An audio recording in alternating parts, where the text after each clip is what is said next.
Hi and welcome to my channel. If you are new here, my name is Michaela and I am a Christian woman. Far from perfect though.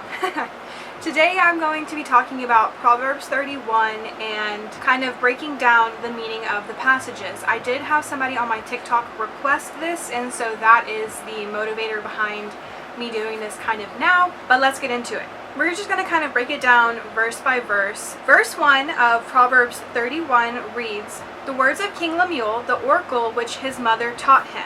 I think it's fascinating that we don't really know anything about Lemuel, King Lemuel. His name means belonging to God. He wasn't recorded in any of the lists of kings of Judah or Israel. It's not out of the realm to assume that he could have been a pagan king who accepted Yahweh as his Lord, the promise made to the covenant of Israel. It's not out of the realm to assume that he became a worshiper of the Jewish God. And through his fear of the Lord, he acquired wisdom. It could have also been a pen name for the author, and some older Jewish traditions and older commentaries kind of allude to it being Solomon, but we really don't know who his identity is for certain. It's all speculation. Oracle means a revelation or prophecy from God, and his mother teaching him this wisdom can be kind of seen like Timothy in the New Testament, which kind of equates to Lemuel having a Jewish mother who taught him the fear of the Lord and the wisdom of God. Verses 2 and 3 provide a warning to her son, about the dangers of sexual immorality. It reads, "What, O my son, and what, O son of my womb, and what, O son of my vows? Do not give your strength to women, or your ways to that which destroys kings." In verse 2, King Lemuel's mother is speaking to him with great kindness. She addresses him in 3 different ways: being born of the womb, being her son, and being born of her vows, her promises and covenants made. Verse 3 kind of talks about the dangers of having too much sexual interest or excessive sexual interest in women. It wastes away what you have, aka it wastes away a man's strength. It speaks to an unhealthy way of living, having an obsession with sex and that kind of perverse nature. Sex has a place in our lives, but it's not to be a reason for us living. Practicing sexual immorality and having this obsession with sex wastes away a man's strength, his spiritual strength, what God's given him. It wastes away his self-respect, his self-control. It gives away his example and standing with the community. It can also be rightly said that these same things apply to a woman practicing this sexual immorality and obsessiveness with sex, but this Proverbs is King Lemuel talking to her son, so it's written in that way. It's to her son, not her daughter. Both women and men need to remain faithful in their ways and how they practice sex so that they don't give away their strength. It would be easy for a king to spend his time wasting away with women, but that is unwise. And King Lemuel's mother warns him that giving away this strength to sexual perversion is something so powerful that it destroys kings. King Solomon and King David are kind of examples of this. They kind of destroyed themselves and gave their strength away whenever they fell into their lustful desires. Whenever they gave their strength to women.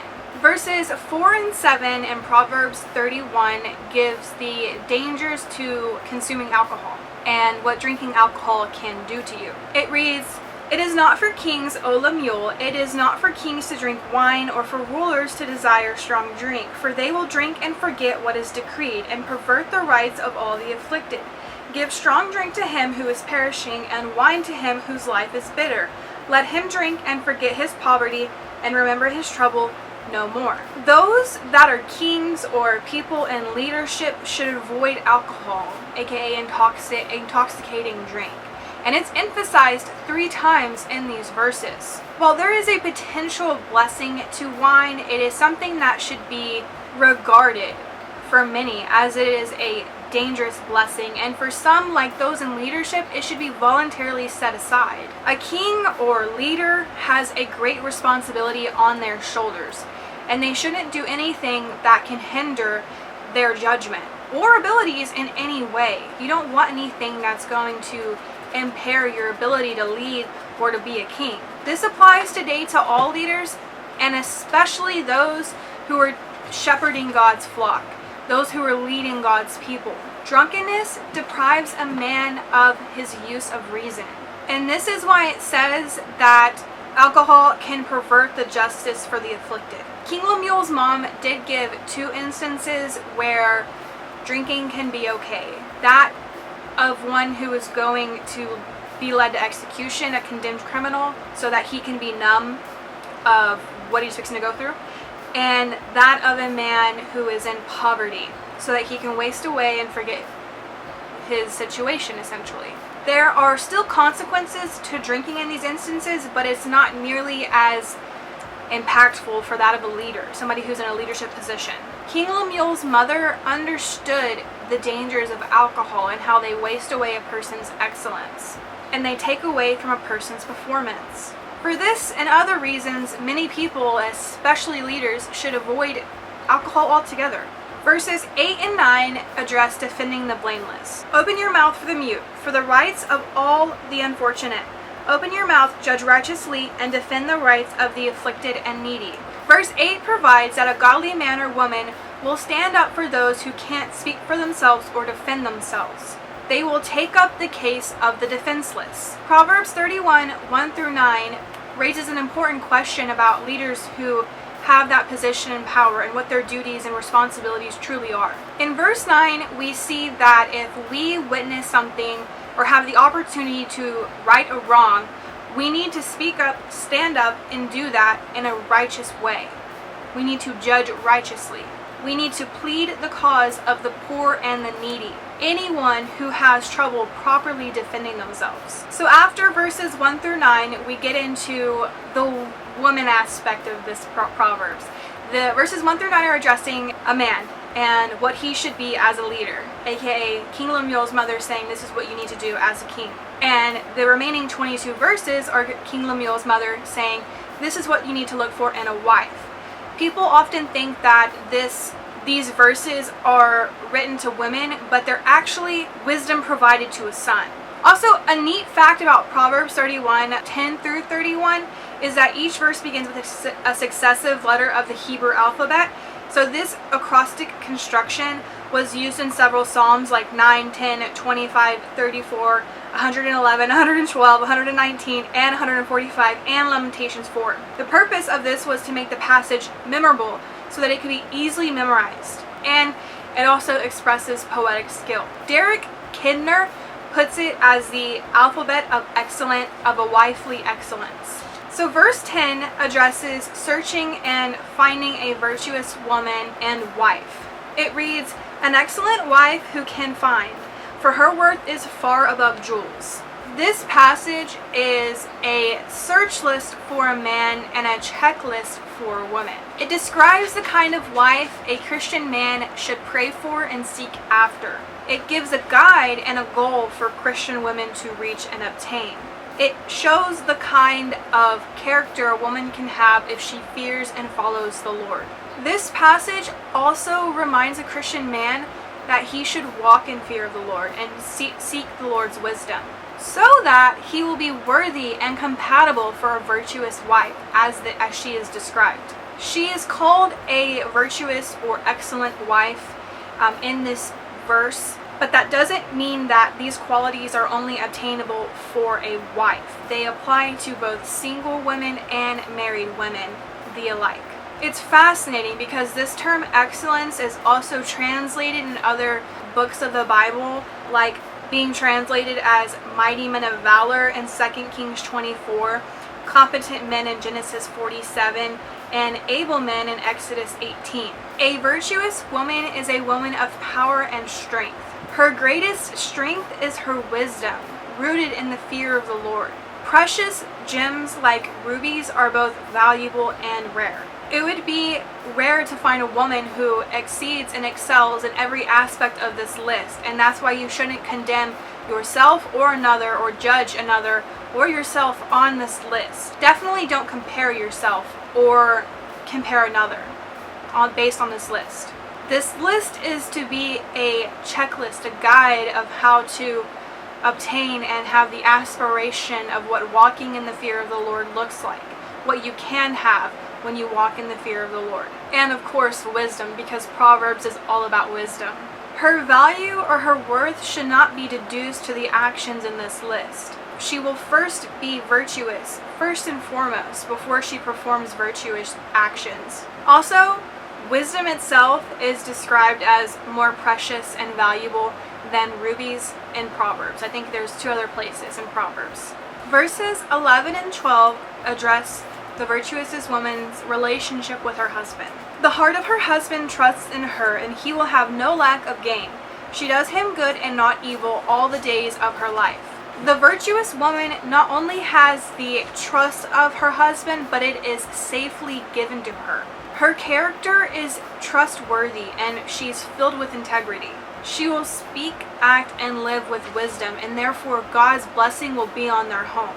A foolish woman who can't be trusted in some way or some measure takes from the home, whether it be financially or materially.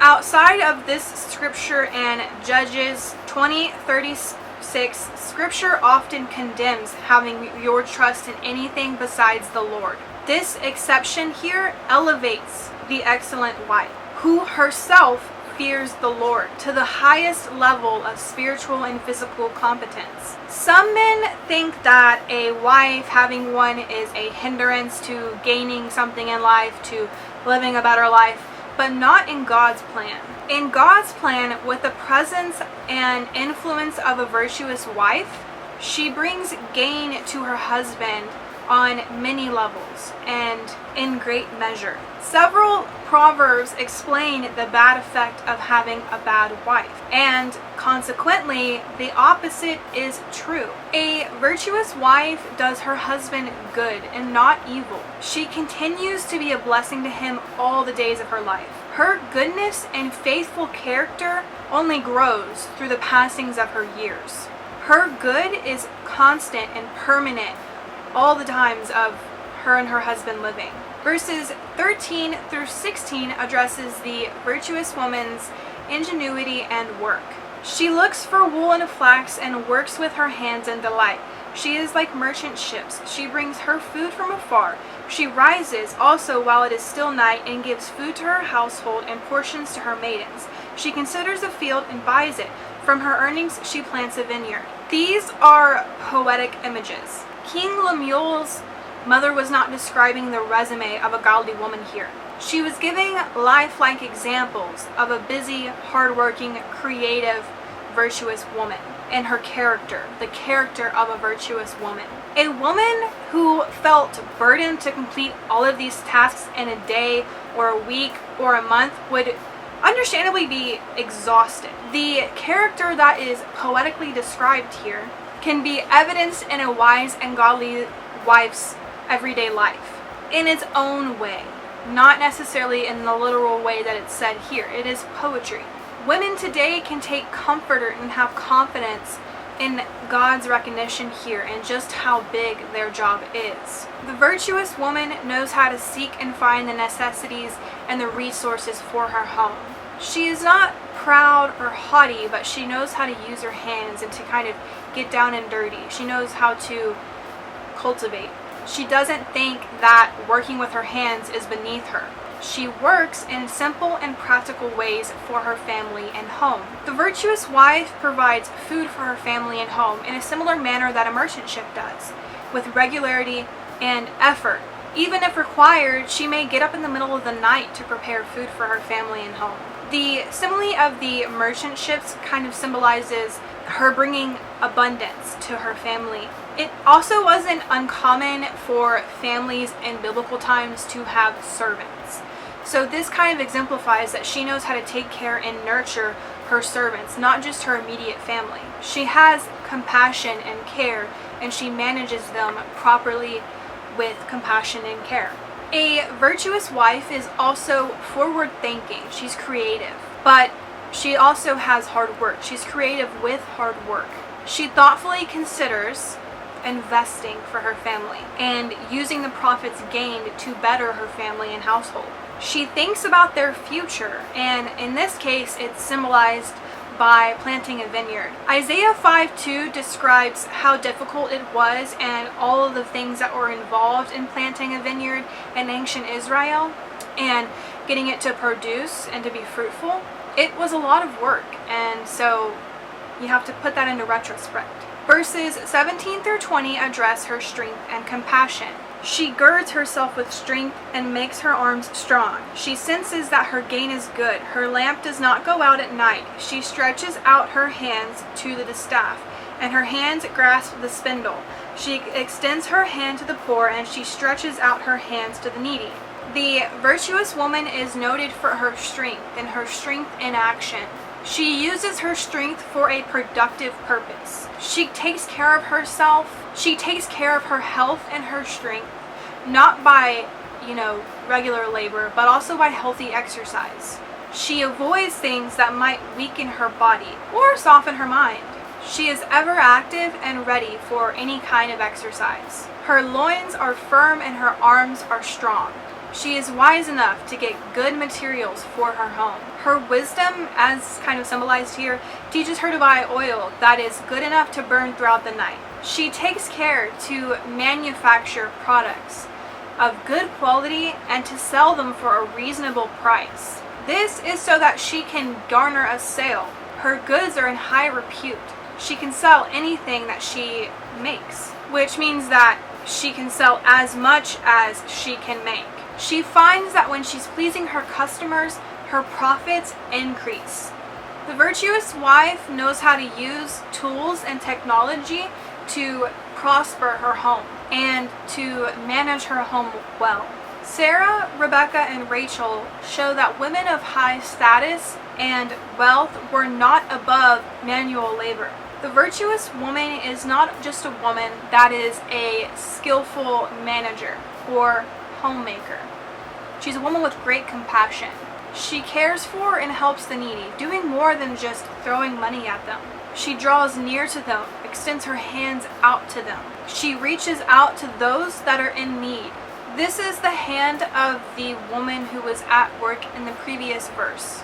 She has acquired skill. She does not have the hand of a lazy, wealthy woman. She uses her industry in charitable ways. Verses 21 through 23 speak to God's blessing on the virtuous wife.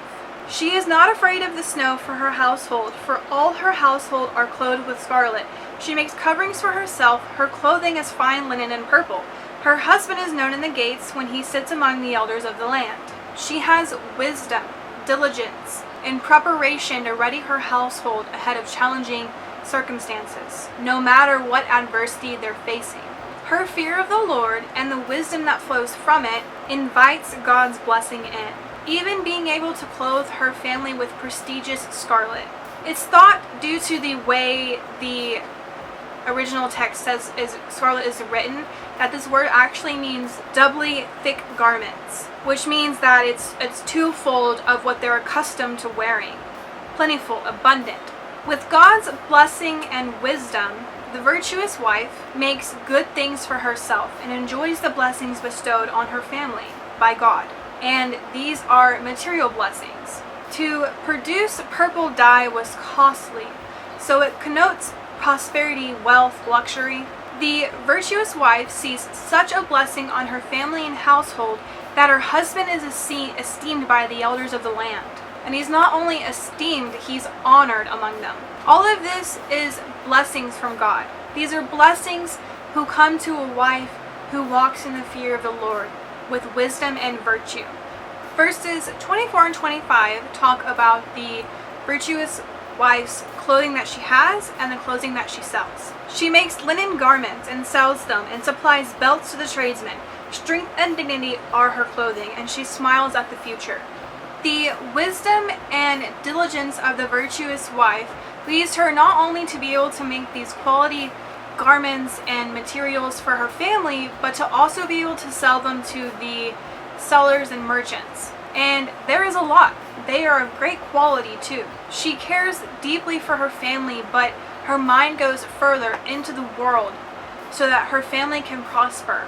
She does good for herself and her family. And the fact that she's willing to sell the garments that she makes, it shows that her first priority isn't what's in her closet or what she wears. She cares more about the display of her character than the outward display of what she wears, her appearance, her clothing. When it comes to character, she is one of the best dressed, clothed with strength and honor, so that she will not only rejoice in, today, but in the time to come. Verses 26 and 27 talk about her inner life. She opens her mouth in wisdom, and the teaching of kindness is on her tongue. She looks well to the ways of her household and does not eat the bread of idleness. The virtuous wife has what is described all throughout the book of Proverbs: wise speech and words that show the law of kindness. Both her deliberate speech and her spontaneous words are marked with wisdom and kindness. She is not sullenly silent, and she's not full of vain and impertinent talk, but she speaks directly and piously as often as the occasion allows itself. The law of kindness being on her tongue is one of the most distinguishing factors of her being an excellent woman. There are very few of those who are called managing women who are not lords over their husbands or tyrants over their servants or insolent among their neighbors. This woman, with all of her eminence and excellence, was of a meek and quiet spirit.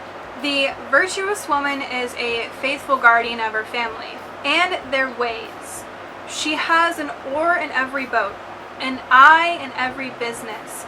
She spies and pries into her children's carriages and her servants' carriages, and she exacts them with strict and godly conversation. This is for growth in godliness. She overlooks the whole family as if she were in a watchtower. Verses 28 and 29 talk about her family's public praise. Her children rise up and bless her, her husband also, and he praises her, saying, "Many daughters have done nobly, but you excel them all." A woman of such character and wisdom rightly deserves this public praise. She deserves to receive these blessings and the praises of her family. Her husband and children not only see what she does, but they speak of the blessedness that she brings to the family. This is not only just a description of the virtuous wife, but an exhortation to the children and to the husband that they may bless and praise the wife and mother who brings them these blessings. She is of a godly character and worthy of the praise. The words of the husband praise his wife, and they encourage her and nourish her. Verses 30 through 31 speak of the praise and reward of the wise woman. Charm is deceitful and beauty is vain, but a woman who fears the Lord, she shall be praised. Give her the product of her hands, and let her works praise her in the gates. King Lemuel's mother noted the passing nature of beauty and the deceitfulness of charm, or I should say manipulative charm. In contrast, a woman who fears the Lord has beauty that does not pass and charm that does not deceive. Charm is deceitful because it gives a false representation of the person, being oftentimes a cover to a deformed soul and to many hateful and evil qualities. Charm and beauty are not bad, but they are inadequate reasons to marry a woman. The young man should first seek a woman who fears the Lord, and whoever finds such a woman should ensure that this woman's gifts of God do not go unappreciated. Proverbs 1:7 begins with a strong connection between wisdom and the fear of the Lord. Here at Proverbs 31 at the end, it kind of concludes the collection describing the virtuous woman as a woman filled with beauty and wisdom and charm that marks a woman who fears the Lord. The fact that she truly fears the Lord shows that she has a real relationship with him. She's not only a Martha busy with service, but she's a Mary with reverence for the Lord. The woman who fears the Lord has the character of a virtuous wife. The way this character is expressed through time can change, but the character itself is universal. God honors the virtuous wife, the woman of wisdom and diligence, and he makes her one of the greatest blessings given to humanity. The fear of the Lord, in part, means living according to the wisdom that is revealed in Proverbs. The woman's itemized and self-sacrificing activities for others exemplify her fear of the Lord. Her fear of Yahweh is what enables her to see the blessings that will come to her, not through self-centered aggressiveness and not through merely just, external beauty, but through godly devotion and a wholehearted commitment to God's creational intention for her. The virtuous woman will be rewarded by the God that she fears, and rewarded by what she does and accomplishes for her family and household, as they will publicly speak of her godliness and wisdom.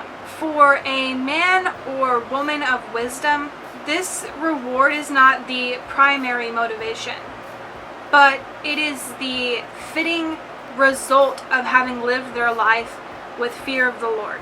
That kind of sums up a little bit about Proverbs 31. There's always more to learn, but I think that gives a pretty good rundown of the key takeaways.